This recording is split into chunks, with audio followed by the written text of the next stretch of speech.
I'm Jill Angelo, host of the G-Spot. I speak with the most forward-thinking experts in the medical and wellness industries, all in an effort to bring awareness to women's hormonal and vaginal health. When we feel fabulous in our bodies, we are more confident, we have healthier relationships, and we have better sex. Here's to a happy, healthy vagina.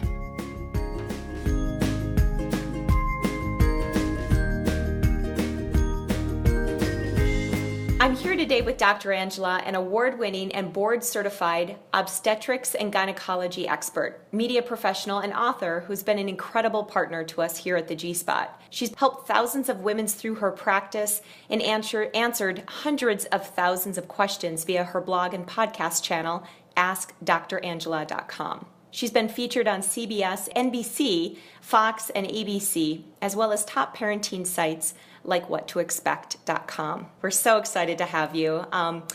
We asked you to join us today to really address menopause and really to give us a menopause 101. When I say we, it's Shannon and I here at the G-Spot, and we're both 40-something women, and we're both starting to experience the changes in our bodies that take us into menopause. And, so while I'd like to treat this as just an interview, it's truly a personal education for me, if you will, around kind of even what's happening in my own body. So if you're okay kind of being a doctor for this podcast, as I take you through some of these questions, we'll go with that. That sounds fantastic. Well, great. Well, first of all, this notion of perimenopause, we often hear the term menopause, but can you kind of tell us the difference between perimenopause versus menopause, and how is there a hard and fast change from one to the other? So that's a fantastic question, and it's a question that I feel like I address on almost a daily basis. And so if you look at the word peri, that means like around menopause. And that's exactly what's happening during perimenopause. You're circling around menopause. The definitions are really quite easy. Menopause, by definition, is an entire year without having a period. So if you went 11 months without a period, and then all of a sudden before you hit that 1 year mark, you get a period, that's not menopause. So again, the definition of menopause is one entire year without a period. Perimenopause, a lot of stuff is going on during perimenopause. And how I like to describe it to women is it's that time in your life where your ovarian function is starting to wax and wane. Hormones are up and down. And what that translates into for women is periods becoming much more erratic. And by erratic, I mean sometimes skipping months at a time, sometimes spotting in between periods, sometimes multiple periods a month. Sometimes women will notice that their periods are really heavy, sometimes really light. And some women experience hot flashes, night sweats, etc. But every woman's symptoms are different. And perimenopause, on average, will last for about 5 years, 4 to 5 years. One rule of thumb that I typically lend to women is if you happen to have older sisters or even your mom that's around, if you ask them how old they were when they started, quotation mark, going through the change, end quotation mark, that's actually a good reference point because that tends to be familial, so to speak. So during that 5-year period, what's actually happening in my body or in the body that starts to make these changes happen?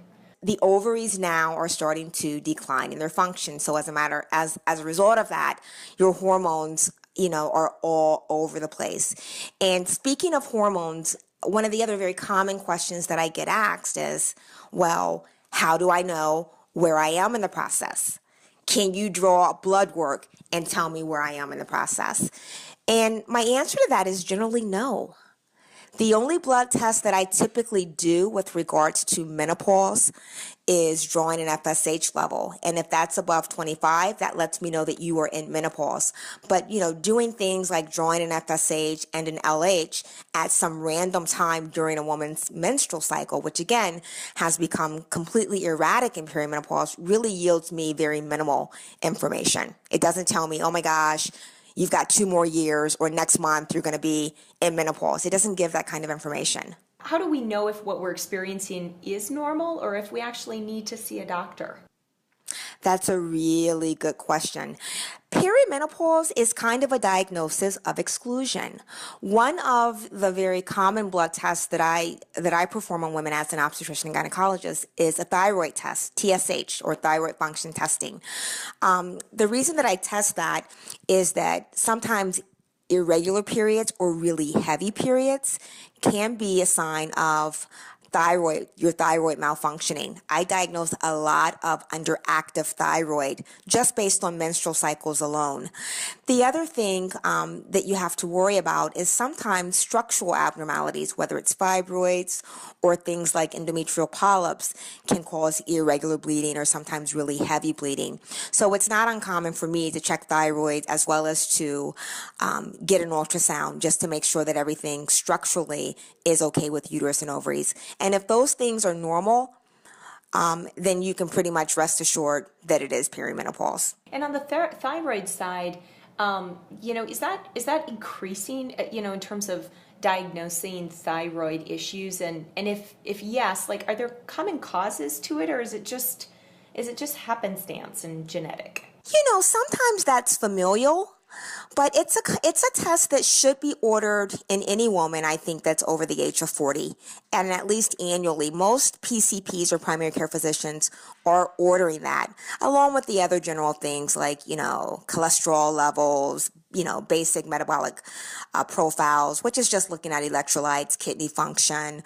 But the thyroid is a really important part of that. You mentioned a number of tests. So I'm 43.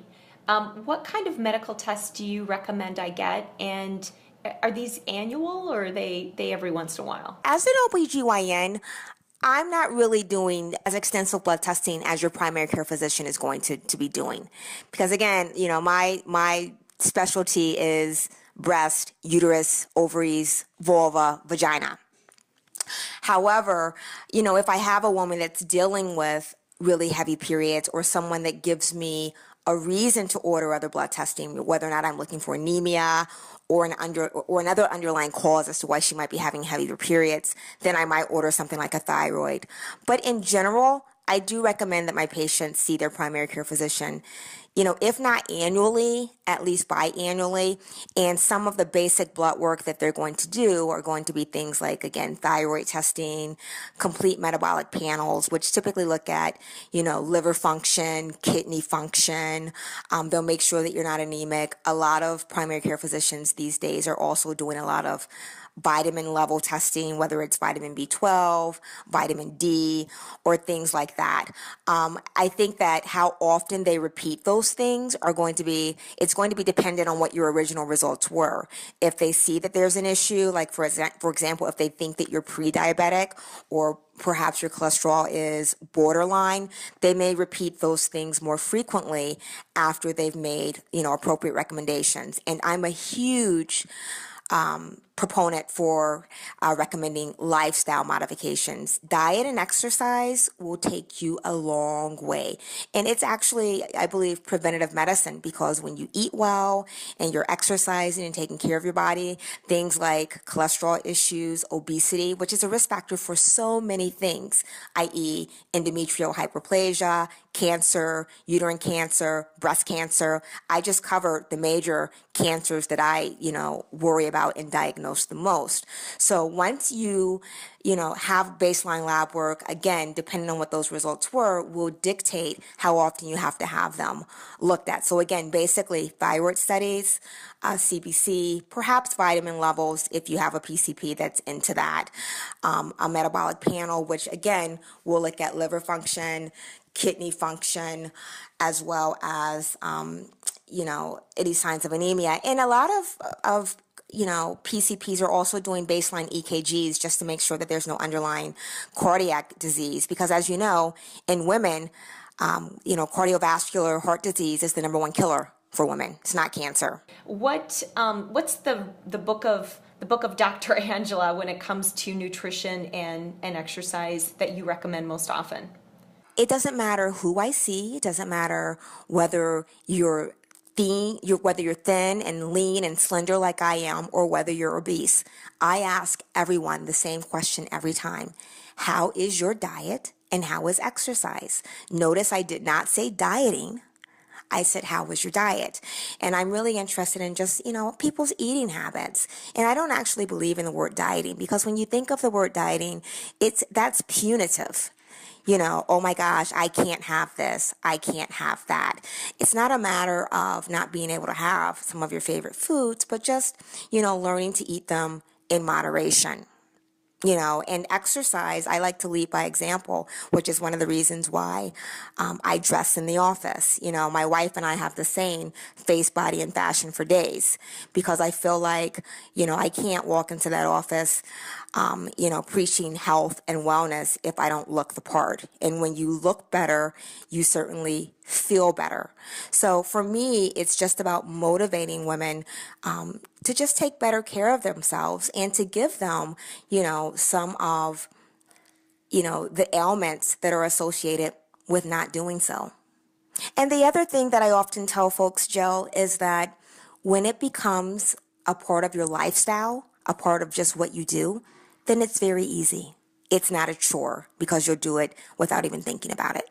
Well, let's shift gears slightly and talk about birth control, because as we all know, there's a lot of questions, and honestly, I was just even on kind of a text conversation with a bunch of my girlfriends the other day. One was going to see her primary care physician and was considering a new type of birth control because she's in her late 40s, and was asking the rest of us advice around, what should I try out now, and should I change because of where I'm at in my life?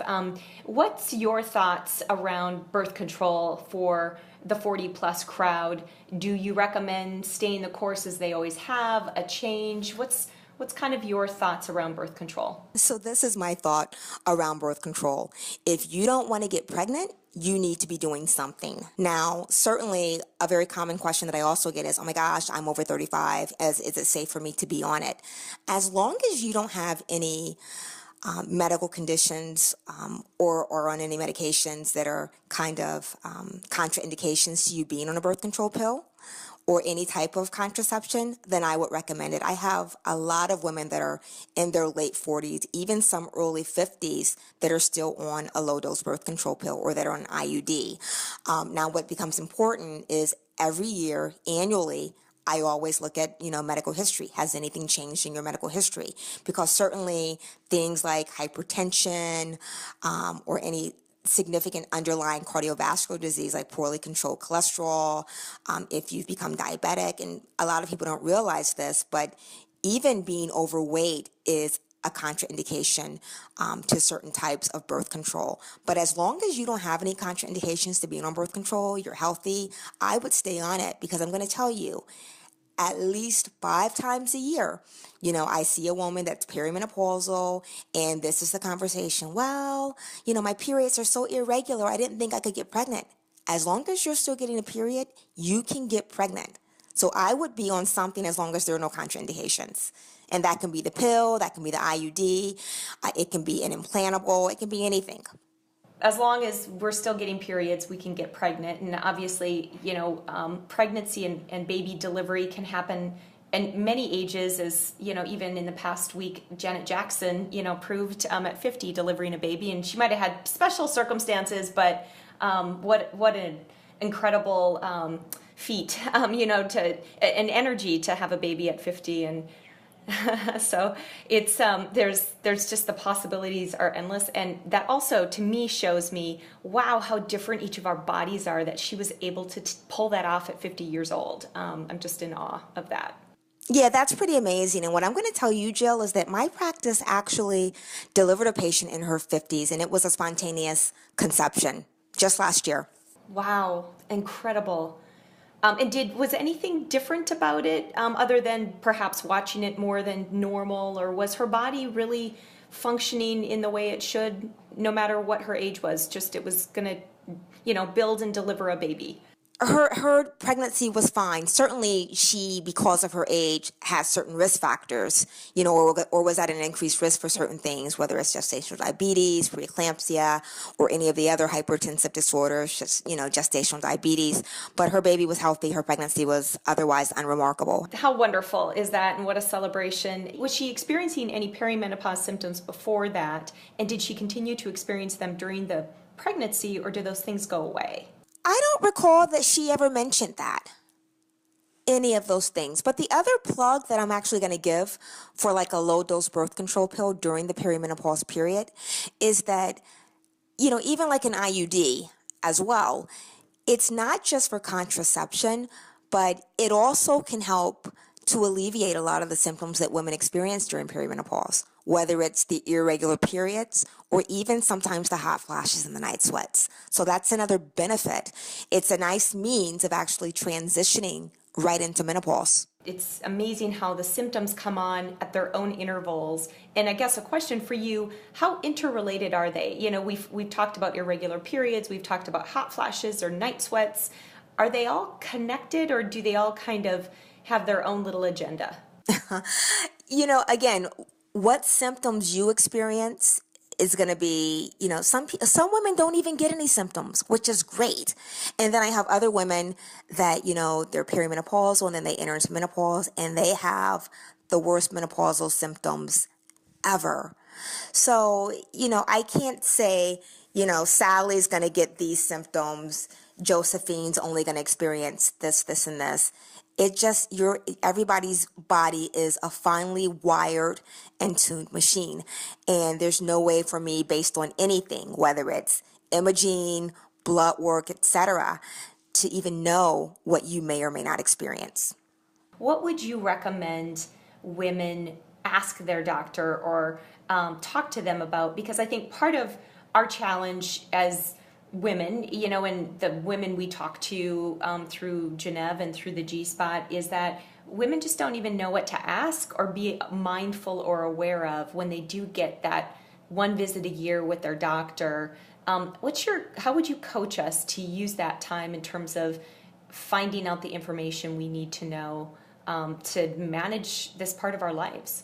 That's a really fantastic question. And one of my biggest peeves personally is the uninformed patient. But I don't blame it all on the patient. I also blame it equally on the physician and the physician not informing their patient, because the patient-physician relationship it's like a 50-50 thing.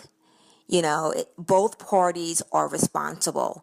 So one of the questions that I generally ask my patients is just tell me how you feel. What's been going on with you? And what I would, recommend for women to do is just, hopefully you see a physician where you feel comfortable enough to just be yourself. Now, Jill, I'm kind of out there, between the podcast, the blog post. I'm kind of fly by the seat of your pants. And I always let patients know there is absolutely nothing that you can't ask me or that you can say that is ever going to raise my eyebrows. I mean, nothing.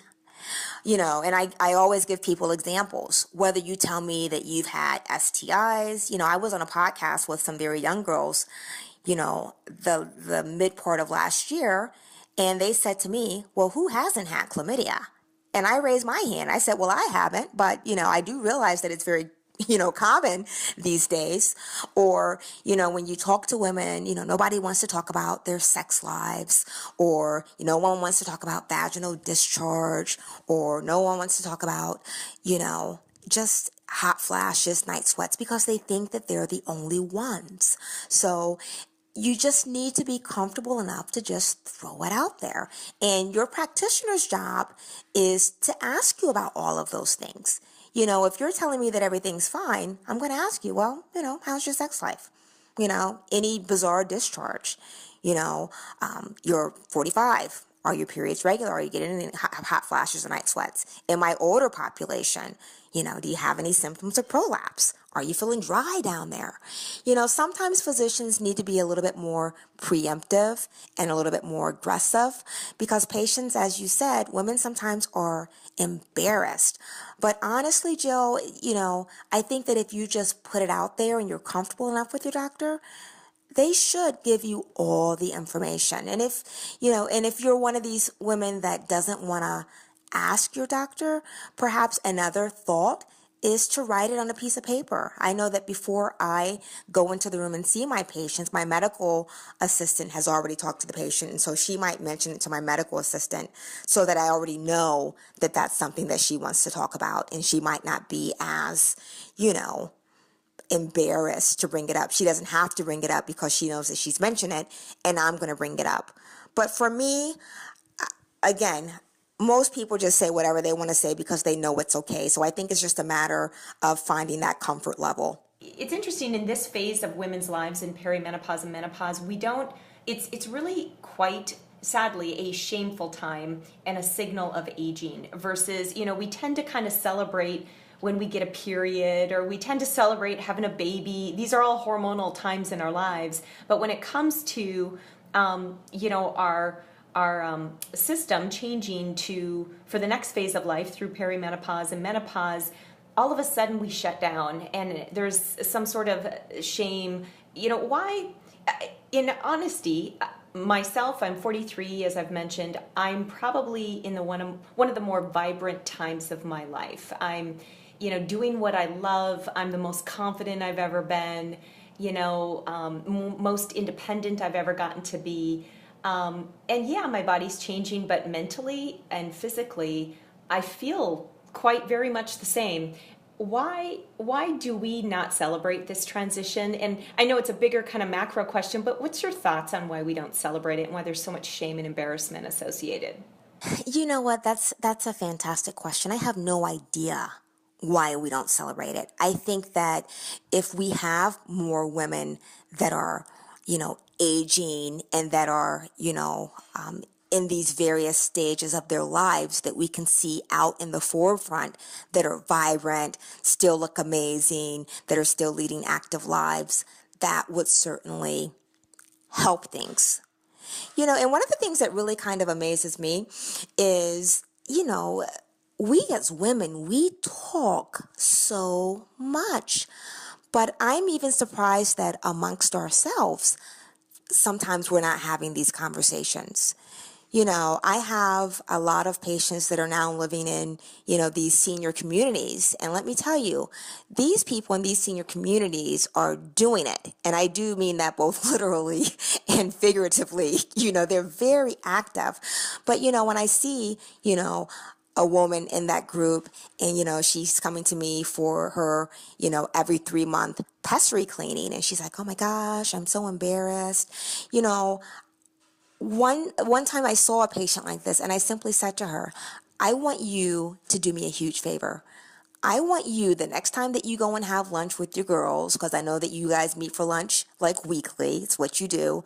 The next time you are at lunch, I just want you to say, is there anyone else here that's wearing a pessary or that has prolapse? And I told her I'm willing to bet the house that at least 1 or 2 of your girlfriends out of the 10 is going to raise their hand.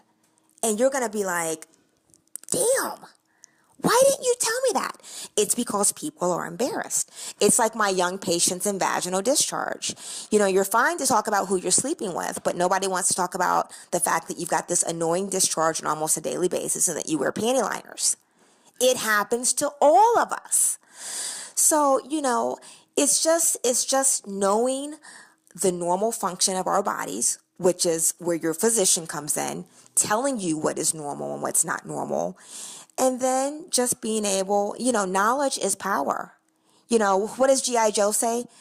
Knowing is half the battle. Well, and two, just understanding what is normal or being able even to ask the question, it just takes away the anxiety. Knowledge is power in terms of just making you feel comfortable and confident. I always tell patients, it's not just you. I promise. which is why, things like what you're doing and what I'm doing, the blog post, the podcast, they're empowering because it lets women know that there's a whole world out there that's just like you. I mean, yes, we're all special and unique in our own ways, but we're so alike in so many ways. When people or patients do ask you for, remedies for hot flashes, or what kind of supplements should I take, or should I look at HRT as an option? That's kind of a broad area, but what are your thoughts around, let's start with supplements, to transition kind of to things women can do to minimize the symptoms. Are there supplements that you recommend beyond healthy lifestyle? When it comes to kind of supplements and, bioidenticals, I'm kind of an ACOG girl. And what I mean by that is I'm one of these practitioners that I do tend to stick to guidelines. Having said that, because ACOG is so gray in many different areas, I am a practitioner that is always very open to trying, alternative forms of treatment. So, I have patients that will do things like, I've had patients do acupuncture. I've had patients that, have tried doing things like the soy, the yam extract, the black cohosh, whatever. If you want to give it a try, be my guest. If it doesn't work, it just doesn't work. I have a colleague of mine that has an entire practice based on bioidentical hormones. And, this is where, they tailor hormone treatment based on whatever levels are in your body. Now, it really doesn't matter, Jill, how I feel about it, whether or not I believe in it. And we know what ACOG says about it. It's not, approved one way or the other. It's kind of off-brand treatment of, hot flashes and night sweats or menopausal symptoms. Having said that, I have a score of patients that I've referred to my colleague that do very well on this. So I think it's just a matter of, looking at the entire person, and kind of meeting what your needs are. If you're someone that wants to try a more natural route, I say go for it, as long as it's not anything that's going to imminently be harmful to you. If you're someone that wants to try hormone replacement therapy or more traditional treatments, as long as you don't have any contraindications to that, then go for it. Lifestyle modification is always huge. That applies to everything for me. But for me, it really just kind of comes down to what you're open to and kind of what your preference is. And when you say, as long as there's no contraindications to something like HRT or hormone replacement therapy, that means no risk factors such as history of cancer in your family, or what exactly do you mean by contraindications? That's exactly what I mean, Jill. I mean, any obvious medical history that might not make you a candidate for hormone replacement therapy, whether that's a history of previous stroke, clots, underlying cardiovascular disease, hypertension, underlying, uterine or breast cancers. Those are things that I'm speaking of. Great. And you mentioned ACOG, and that's an organization and a kind of a set of standards. But can you define what that is to our listeners and why it's important to women everywhere? Sure, that's fantastic. I just assume that everyone happens to be, a board-certified obstetrician and gynecologist. But basically, what ACOG stands for is the American College of Obstetrics and Gynecology. And the reason that that's significant is they are the governing body that dictates how board-certified physicians, i.e. OBGYN specifically, should be practicing.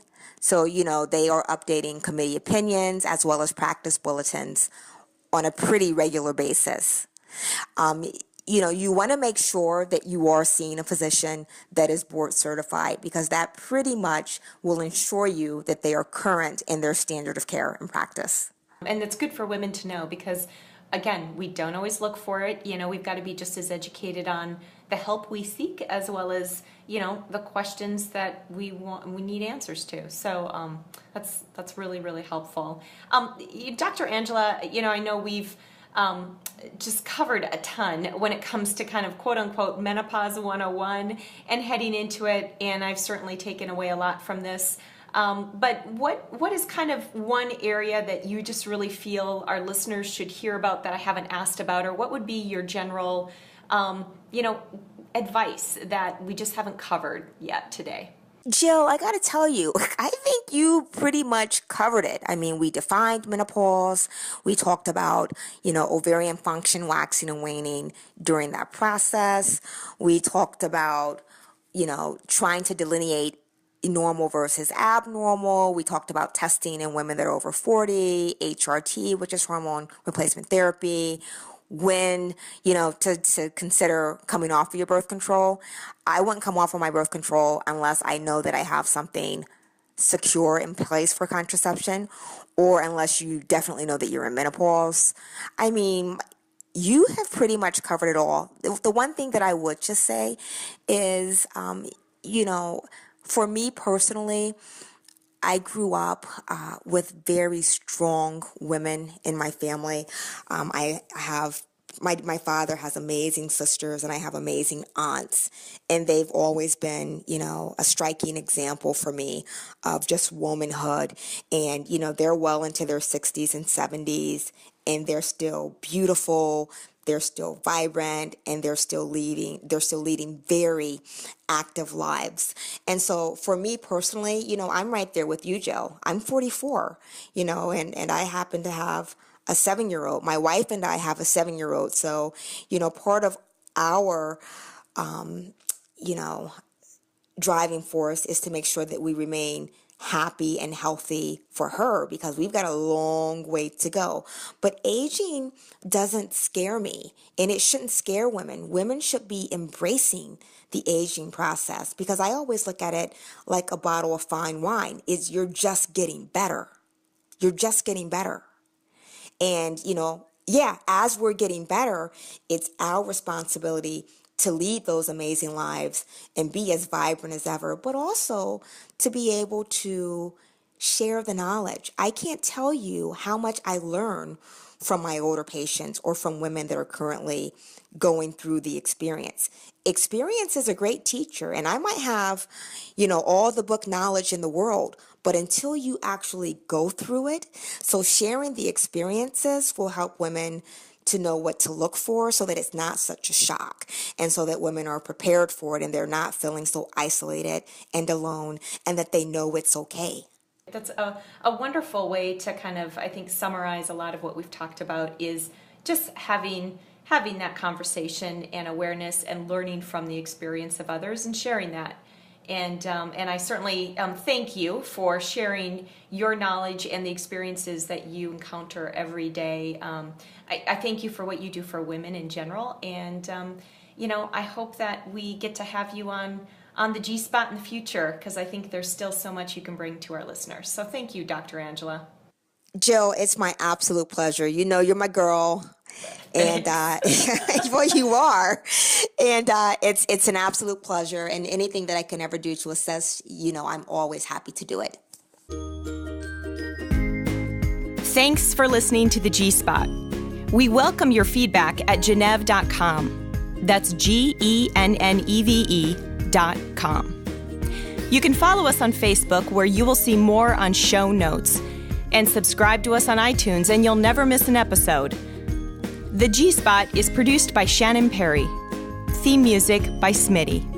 And from all of us at Genneve, think happy, healthy vaginas.